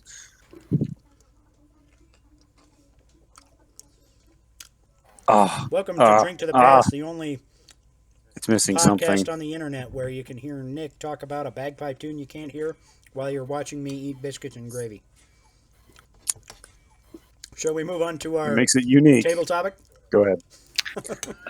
Or is there Yeah, any, Yes, I because think- that's actually why I'm here. is there any think other I s- spin-off games we want to talk about before we jump? Let me run to the restroom real quick. You guys do your thing. All right. Tingle's rose-colored Ruby Land was apparently That it is a exists. game that exists. Yeah, let's move on. That is a game that I have not been sad did not get a United States release. I fucking hate Tingle. But apparently Yeah, it's like actually a really hilarious game. So I am like morbidly curious, and I do kind of have the desire to at least play it just to see. Because there's actually two Tingle games in Japan. And one of them like follows the story of the Wizard of Oz, but with Tingle or something. So yeah, it's weird. I was gonna say Hyrule Warriors, but we already got our Zelda spin-off on there. So, anyways, table topic for this week is how shall we? Sorry, I'm trying to stall so that I don't have to change the timestamp on my topic here. Because I'm going to start putting timestamps on the YouTube video like a fancy ass. Anyways, how do we make a good tabletop based off of an existing story, game, movie series, or whatever? And maybe kind of reference some of the ones that we've played here. Because I've played several tabletops that were based off of some sort of an existing thing. And I feel like I haven't really had one that was any better than just like, let's play 3.5 D&D and like shoehorn in some other content. And I feel like we have surprisingly similar philosophies on this, and that I'm like, with most games, there's no reason you can't just take a skeleton of a system and just shove new mechanics onto it. Yeah. As like Oh boy. as exemplified by your Zombocalypse game, Right? Yeah. So or for reference, this is a game that I kind of made when The Walking Dead was becoming popular, and I wanted to have some sort of a zombie apocalypse-like game. And it's not exactly like The Walking Dead. It's kind of like if The Walking Dead happened, and then, like, several hundred years in the future, zombie apocalypse was all that any of these people knew. So they have some limited modern tech, and as well, they're doing it. And I basically took the rules of 3.5 and kind of cut them up and doled them out in pieces awkwardly, and it fucking worked. So there you go. So, I will say that it really depends on what aspect of the property you want to emphasize. Because apparently there's been, like, just as one example of a property that's had tabletop games made, apparently there's been, like, a whole bunch of Doctor Who tabletop RPGs, and they've all kind of played differently. Huh. Yeah, but that's another thing is, like, if I wanted to play a Doctor Who tabletop RPG, I would probably sit down with my group and just be like, okay, we're playing 3.5, we're playing Pathfinder, or maybe actually what would really work well for that is our homebrew system that Chris and I invented. But yeah, I wouldn't feel the need to go out of my way and buy a Doctor Who tabletop RPG book because of basically all the experiences I've had where I've done something like that, or even sometimes I haven't even bought them. Like I remember I was at the bookstore one time, and I was flipping through a rule book for a Hellsing RPG. Hellsing is anime where it kind of follows this vampire and his underling, and he kind of works for this lady, and it's really dark and anime-ish and stuff. Anyways, it's like I was really into this anime at the time, and I'm like flipping through this book, and I'm like, it doesn't really tell you anything. It's like got very, very bare bones mechanics, if anything, and it was super weird that it existed, because I didn't think Hellsing was that popular of an anime anyway, and I didn't feel like Hellsing was the kind of property that you would need anything beyond literally just like the current system of the time was 3.5 D&D. So I didn't feel like Hellsing as a property even needed its own system, and I was like, what is it gaining from this? And I flipped through the book and I was like, nothing. So I am, again, I'm gonna go back on what I originally said, where I said I like the whole just having a skeleton of the system and being able to adapt it to a lot of different genres, but for some things that's inappropriate. Yeah. I think it was the old FASA Doctor Who RPG. They had it so people who like did violence always went last in initiative. People who chose to talk, when it was like talking, you'd go first, running, you'd go after, and then shooting, you'd go last, I think it was. And so if you were to like do Doctor, I feel like that would emphasize the feel of that show better than 3.5, which really is a lot more about combat, Yeah, in a lot of ways. really that and Pathfinder are really just combat-centric systems, and then the roleplay just kind of has to be put on top of that. That's kind of the duty of the player and the DM, obviously. But Well, I don't know that, if I call it role play, because in Doctor Who, a lot of it's like inner diplomacy, if we want a fancy word, but talky things comes first, and then what comes second, like fiddly things. What does he fiddle with? What do you fiddle with as a timey-wimey companion stuff. or the Doctor? Perhaps timey-wimey stuff, but at that point, it sounds like role play is really like part of the game, how to resolve the thing, as opposed to role play just being this icing on top of mechanically kicking the shit out of anything that disagrees with you. Yeah, that's a conversation we had another time on the podcast where we were kind of like, can you really make a good mechanic around roleplay? And most RPG systems just don't. They're just like, okay, here's the mechanical side of things, and the RP side of things is completely up to you. And there's it's like Opinions. role play in what sense, I guess, is the question. Because when you say role play, I think you mean as like an actor in like the role of a character. Is that unfair? No, it's different in the term of an RPG because it's kind of in the moment, obviously, and it's more interactive than an actor on a stage play, obviously, or in a film. Because if you're doing that sort of thing, then you've got your scripted dialogue or whatever, or even if it is spontaneous, it's like there's not any stakes. But in an RPG, if it's DM'd well, then it should have stakes. There should be something that you can affect through the actual act of talking it out between characters, be that PC and PC or PC and NPC or whatever. So there should be a mechanical effect, even if it's not a mechanical effect, if that makes sense. So it might not like give you a bonus or a detriment in your combat, but it might change the way that the game actually functions. Like, oh, I'm talking to this boss, he ends up like, okay, he sees my point, something like that. So now we don't necessarily have to have even rolling dice in that sense, but right. And actually, I responded to Chris earlier on this topic because I talked to him instead of stabbing him in the gut. right? Because those interactions, like I know Chris was flirting with an idea on the DM Jam earlier about introducing like relationships and implementing mechanics, and I kind of responded, that feels kind of redundant because if you want to protect someone that your character really cares about, you're going to do that stupid thing where you go to absorb whatever blow they take, and things like that. And Oh, you posted that in the middle of the podcast. I haven't even had a chance to respond right to before, actually. But the point is that instead of like introducing mechanics into the game system, like when you're role playing your character, once you've done it enough, you start to care about what that character cares about.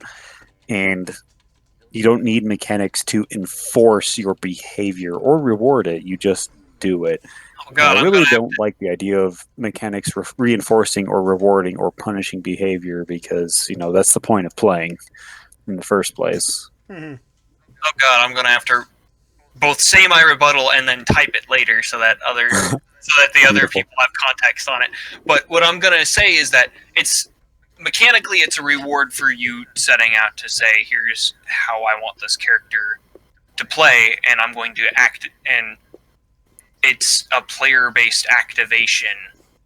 The thing I was specifically talking about, it's a player-based activation where they say, I want Elaborate to. for the audience.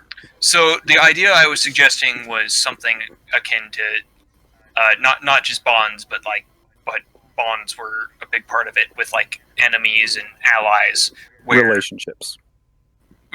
relationships, which was a part of what I was suggesting, not the whole thing, where you could add to your character and say, in this kind of situation, like my loved one is in danger, I want to have like a bonus to like I want to be like, this character really cares about this, so they're going to have a bonus to like attack and damage in that situation.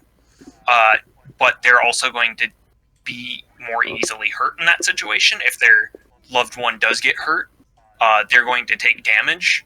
So the idea is that the player controls the activation of this thing, which powers them up in some ways and makes them vulnerable in other ways. But the player is entirely responsible for activating. So if they're just like, I don't want to activate it, fine. And if they say, I want to activate this, and the situation it's related to seems tenuous, because they're in charge of the activation of it, generally it would be allowed, except in like the dumbest circumstances. If I could counter your counter, I feel so that sounds like a quote, I go berserk mechanic because my character cares about that thing. I feel like, quote, I go berserk putting myself at risk because the objective of my action is that important to me. Should be a part of a good system. Not because they care about it, but just as a mechanical option. Like, I'm going to go fucking ballistic. You know? This is about a more this would be a way of representing this in like a more character centric system, or So, as a kind of an idea for how this could work, I'm thinking of it like you. Because, like, let's take 3.5 or Pathfinder for an example. Obviously, you do have a go ballistic method, right? You can be a barbarian and you can rage, but only barbarians can do that. So only barbarians can gain an effect like that. But if you are a mage or something, then why theoretically couldn't you go ballistic and then heighten your focus so that your spells are more accurate or something like that? so I feel the like- idea behind Go ahead.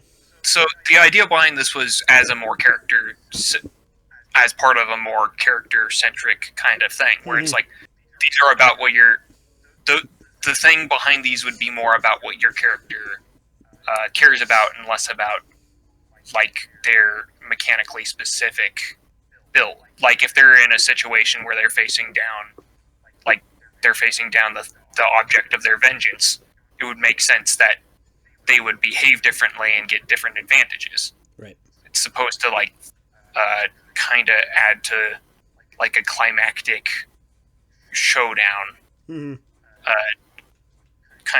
as opposed to a more strictly mechanics focused, or like, here's what I do as my character kind of approach. Right. I feel like this might be an interesting thing to create as like a thought project of like mechanics like this that any character could theoretically benefit of, and then use it as like here's a pool of things like this that you can do, that you can rage, or that you can enhance your focus on a single target, but then the other targets get better attack bonuses against you, stuff like that, and kind of create it almost to where it's like all of these mechanic detriments and bonuses are like system agnostic, and then you could theoretically put it to anything. And I feel like something like that could be created, and it could be a lot of interesting. It could create a lot of interesting roleplay. And also include like a character requirement, to Chris's credit. Be like, okay, why are you going berserk against this one target? Can't be, oh, he's the most dangerous thing. Like, right. Again, it has to like relate back to your character specifically. So that would be something that I would say the I GM hate succubuses. should arbitrate. I'm gonna kill it. Like I do kind of see your point on the player being like, I'm gonna activate this, but in scenarios like that, I think the GM should be the arbiter. Because that's kind of what the GM is there for. So, like, oh, I want to kill this guy because I'm a paladin of Saint Cuthbert and he worships Pelor. So it's like if your character's like, I have a strong sense of justice, you don't want them to be like, I'm activating this all the time, and that's how my character... Because that's dumb. Yeah. So it'd have to be reasonably narrow in application, I guess. Mm-hmm. But have a lot of different things, maybe, so that you could, shoehorn in certain things wherever they might be applicable. But then it might be a different mechanic, because you might be fighting for your loved one in one session, and then in the next session you might be fighting for something else, just to get the MacGuffin back or something. And it would make sense that you couldn't activate it in that second situation. Depending on the situation, you might be able to activate something else, depending on your character, the scenario around you, whatever. I think that really lends credence to like an extended campaign where, like, as you play a campaign more and more and you play a character more and more, they'll begin to have certain phobias or interests that could influence a system like that. Godric phobia of everything.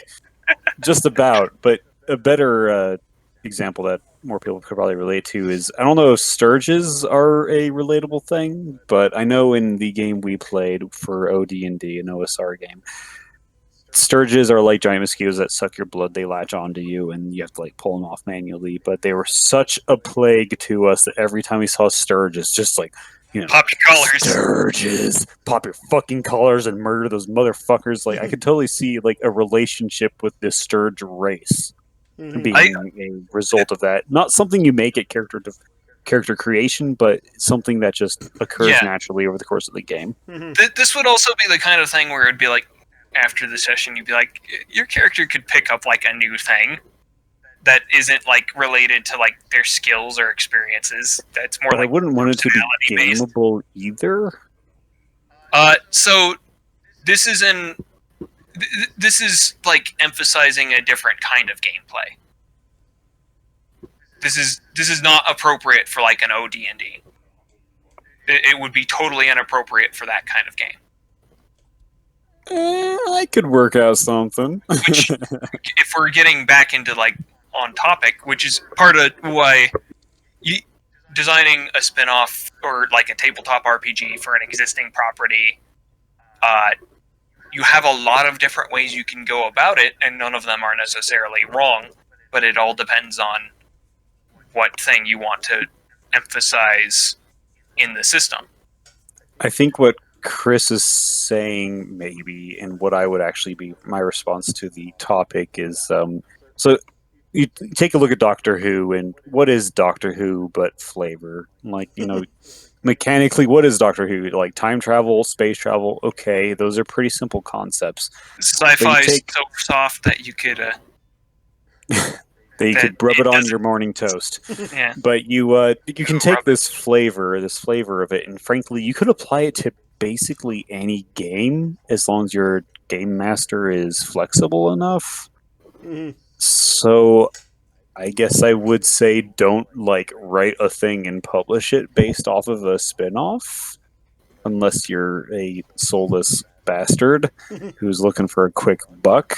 Because I mean, I can think of ways that I could apply just any movie title I can think of to my existing system that I work out of. And yet, there's lots of things that are particular enough that they probably would benefit from like a specific set of mechanics that apply Tack to on them rules. alone. Just tack on mechanics. Sure. Yeah, but then you're playing a different system, which, to be mean, fair, is kind Different of systems can be as little as from the just same skeleton. 5 new rules. But It doesn't even have to be a skeleton, though. It could be But- fully fleshed out, and then you just let's apply say- those rules to that entire. let's say you wanted to say make a shonen battle tabletop RPG, a system like even the skeleton of the system of like OD&D would usually be inappropriate for that, unless you're pushing it so far above the curve that you're into that weird system of play and counterplay that That's happens at fair, late but levels. shonen is a. genre.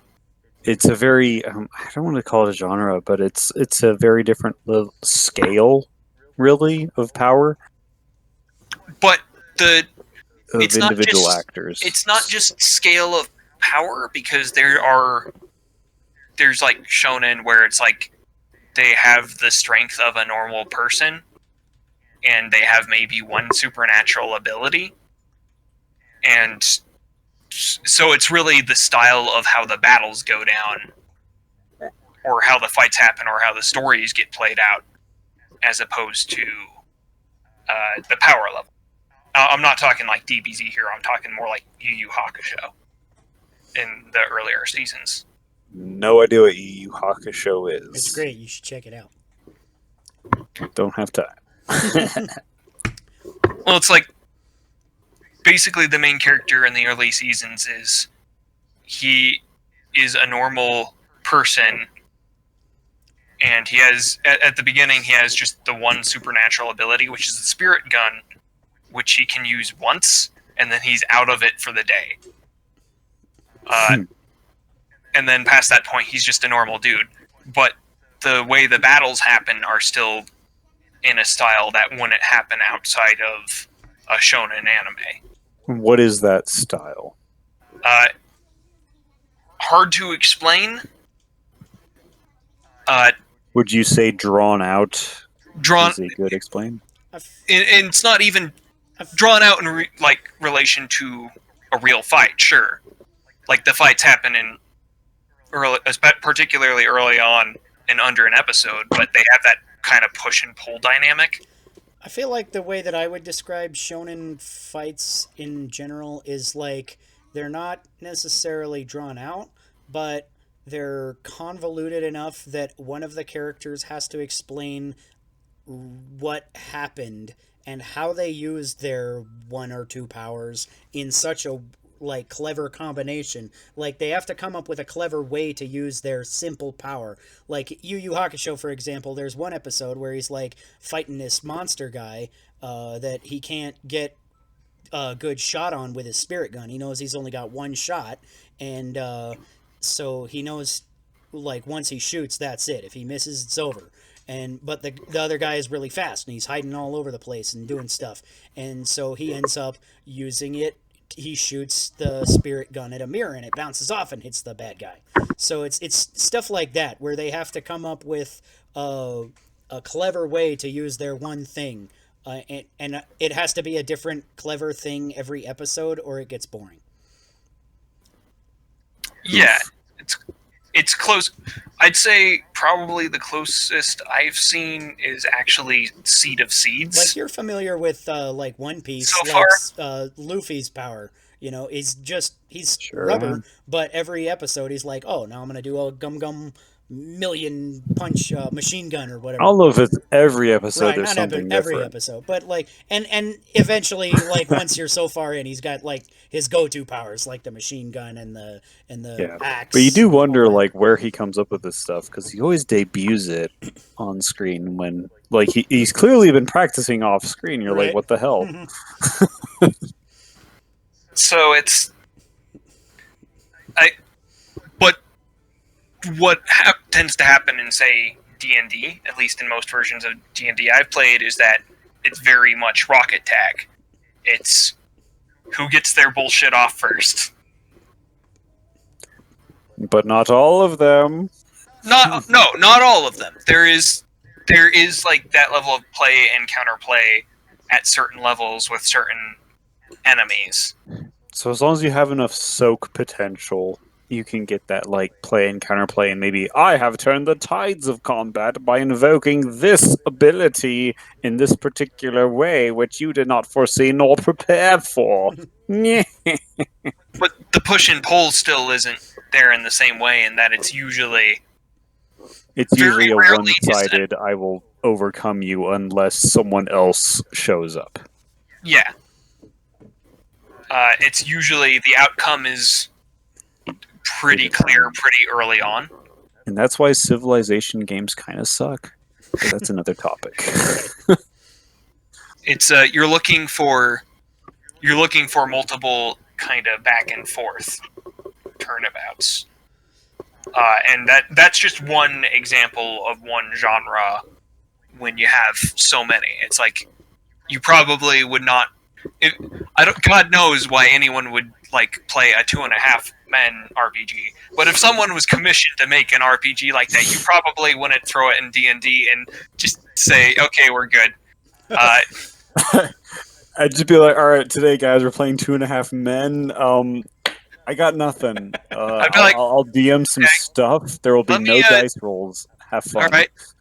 Okay, you'll do that. Why don't you keep talking? I'm just gonna polish this little thing and stick it in my mouth. Yeah.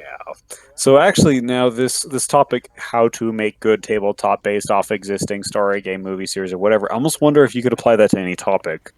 Like a table topic could be, how do you make a good tabletop based off of a shonen? How do you make a good tabletop based off of a sci-fi? How do you make it, etc. Right. Like that is a very broad topic now that I'm thinking about it. Yeah. Yeah, I've actually thought about making like a shonen like system where like I was thinking of Chris has like one weird now. like mechanics, like every time anybody in the party says or does something embarrassing, like every other member of the party has to face fault. And you know, all these weird kind of tropes like that. But I was like, I never thought of more than a few mechanics for it, so I was like, I never got around Write 'em to down, writing. bro. Yeah, eventually maybe I'll think about it. Write But them down, again, and it that's may also a coalesce thing into something that we beautiful. could actually design in the system that Chris and I are working on. So there, ha ha ha. yes, Chris, you you could totally slut. fucking do that. I am a slut. You know I love making systems. You knew that when we started writing together. I mean, probably not. I don't know. We didn't start writing together. I just started correcting your shit, and eventually you just gave up on it because I was correcting everything. You mean changing? I wasn't just changing it. I was like, hey, this is broken. I'm going to fix it. And you're like, and I ran it by you, and you're like, that makes sense. That this is a simplification of like a couple of years worth of discussions. So do we have any good definitive answer on how to make a good tabletop based off an existing thing? No, No. because it's as complicated as making a tabletop in the first place. That's fair. If you're doing it on a whim, I think you can just graft it onto whatever system that you are most comfortable with as a game master. Mhm. But if you want to make a whole new system to like publish and everything, you gotta think through everything bit by bit by bit. Mhm. I mean, you don't gotta think. Depends on If the you wanna make philosophy something you're good. coming back with. My like- philosophy is quality. I'm like, you can go with the OD&D philosophy of here's a light framework skeleton, or that. I think this is more appropriate for Basic because Basic was a lot clearer than OD&D in how it was written. Is that here is a skeleton of a system, and we trust the creativity of you guys as DMs to come up with the rest, which is still my preferred philosophy. It is good, though I think guidelines provided is bueno. For Yeah, instance, I'm discovering new loopholes and like shortcomings in our mass combat system, such as what do units on elevated platforms like towers get? See, Mechanically, there's nothing right now. I would just be like, it would come up at the table, and somebody would be like, shouldn't we get some sort of bonus? And I'd be like, oh yeah, this sounds right. And then I'd think about it later, and I'd be like, shit, maybe That was we should slightly handle too it high this or way. too low. Yeah, exactly. Which So, is much closer. Mistake. Yeah, which is much closer to how I should write that down. I feel like these games actually work. And A lot of it does hang on the DM, unfortunately. Or fortunately, because if everything is codified and written, you're always going to have that person who's like, but it says in the rules this. And it kind of feel like I don't interrupts care. the DM's drive. I actually don't give a fuck what the rules say. Mixed game rulings. They're only there to make the game more fun. Since Chris has apparently abandoned 5 cataclysms. Sad face. Not abandon 5 cataclysms. Yeah, you just see us like one day a month for your custody. Legal something. I'm the fun dad. I take them to an amusement park and tell them their mom will pick them up while You're forgetting totally color. the fun dad. You're 100% the fun dad. I do the heavy lifting and they just like, it's fun, dad. I mean, I formatted the book too, so. I mean, yes, that's bueno. How did come not you say didn't that. format our book, Chris? He'll get 'cause to it, it's in don't you Google worry. Docs. Google Docs does not allow much in the way of formatting options. Hmm.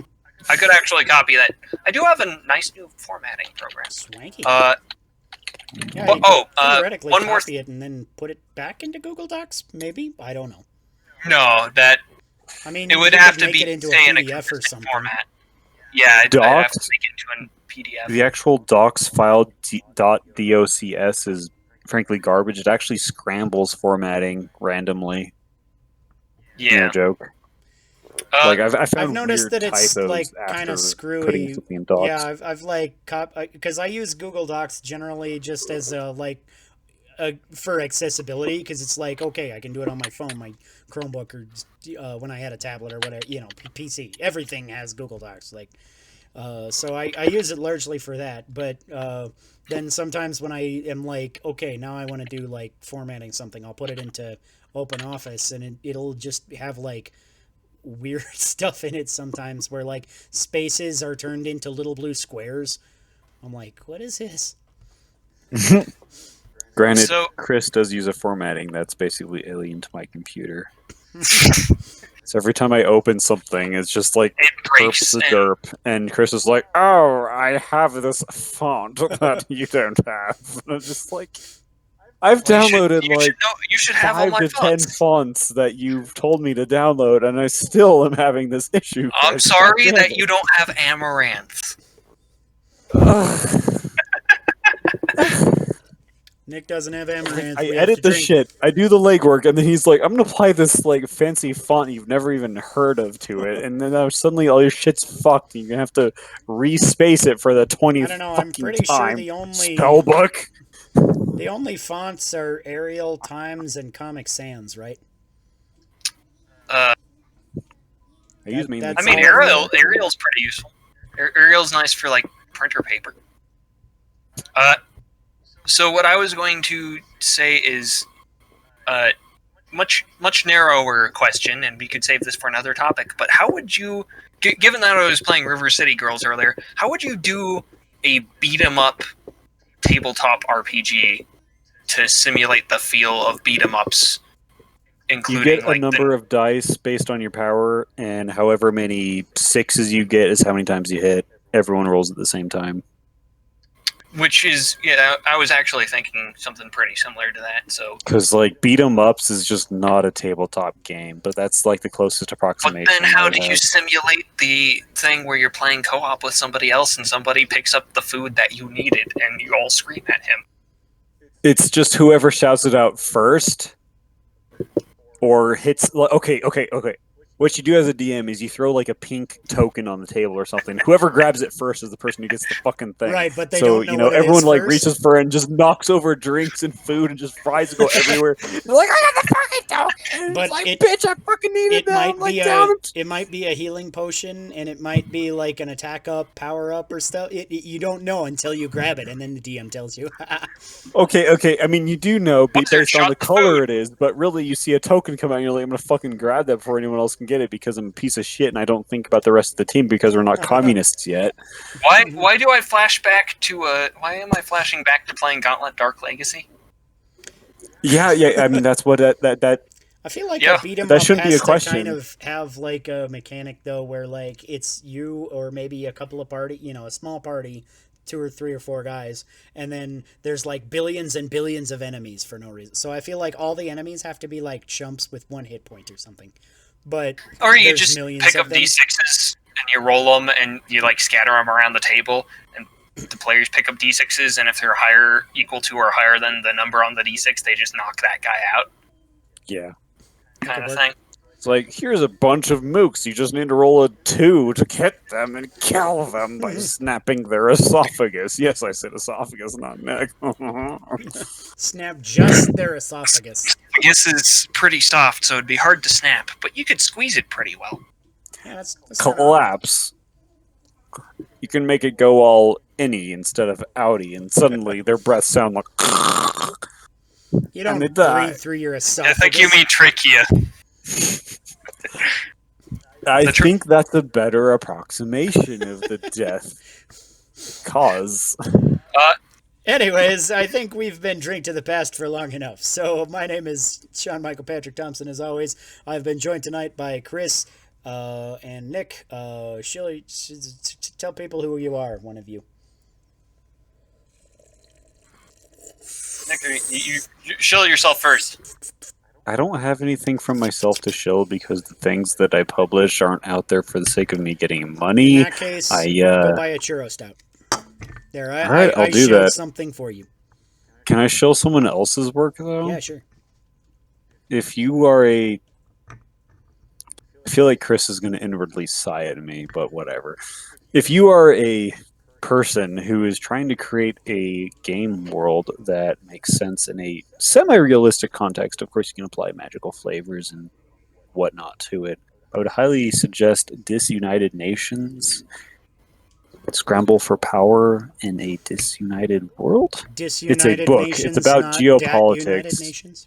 And it explains how the real world got to where it is politically speaking and where it may be going, and it provides a lot of insight as to what sort of forces kind of force certain nations to have a certain destiny, Fucking even if they geopolitics. politically fail. Absolutely, like Argentina. Your Argentina has failed geopolitical absolutely. determinism has appeared on this show It's for still the one last country. time. For the last time, or a I'm just middling time? fucking with you. Yeah, I I know. had to say something. Chris has So- salt with my geopolitical determinism because he doesn't believe in it yet because he hasn't done the rabbit holing that I have. I'm a geopolitical indeterminist. He mostly just thinks that things that he doesn't understand, no one else can understand. I'm a political tautologist. If it's I good for don't our even know what that economy, is. it's good for our economy. You know, you can't That was argue not with where I that. was expecting you to go with that. I was almost triggered, but then not. It was the best blue balls I've ever had. For that, you have to drink it. Very well. Hi, I'm Chris, Impromptu Life Lessons Audette. You can find my works on DriveThruRPG. Find my House work of on Flowers? Facebook. Yeah, you missed your chance to shill yourself, didn't you, buddy? Yeah. Well, you just shilled me anyway, so whatever. Well, I was gonna shill Publish you, but things now that- I'm not. You already did. Anyway, you can find House of Flowers for Pay What You Want on DriveThruRPG as a adventure that's broadly compatible with most D&D-ish systems, not 4th edition. It's a You good can one if also- you're not concerned about deaths of players. You can also Okay. find 5 Cataclysms Core Rules Beta Edition, which is still in testing, which was written by me and Nick. For low levels, it's solid. For upper levels, including mass combat, it is definitely a work in progress, and I am currently pulling my hair out over that. High level D&D has always been kind of a bitch. However, you can find what has been touted as the way to design a high level dungeon in the 100 Clones of Timothy the Wise, which you only have to pay what, $8 for, Nick? $7.99. Also, the Nice. cover art is amazing. Yeah. So I highly recommend that you pick that up if you're looking for a good way of design of a good example of high level dungeon design. The trick is not limiting your players' characters. And then, figuring out a way to deal with their bullshit anyway, because they have so much. They have bullshit. You have bullshit. Look at all this bullshit. How does it compare? I also highly recommend Descent into Madness and Mad Mask Spire, also by Nick, who refuses to shill himself. That dick. Which you also have to pay about $5 for each of those, but they're well worth the money. So go check those out if you care and are listening at the end of this. Descent into Madness is worth like $30 if you're paying for. That's $5. So I don't do this for money. All right, and of course you can catch a Drink to the Past every Friday on YouTube, Podbean, and Apple Podcasts. So whichever one of those things you like and subscribe us to help us out so that more idiots can listen to us idiots talk about dumb stuff and beer. We're all idiots in the end. It's more fun that way, isn't it? Apparently. And now's the final segment of the podcast where we just talk about random bullshit until somebody says something really, really awkward, and then I cut it off, and it's like one of those out-of-context clips where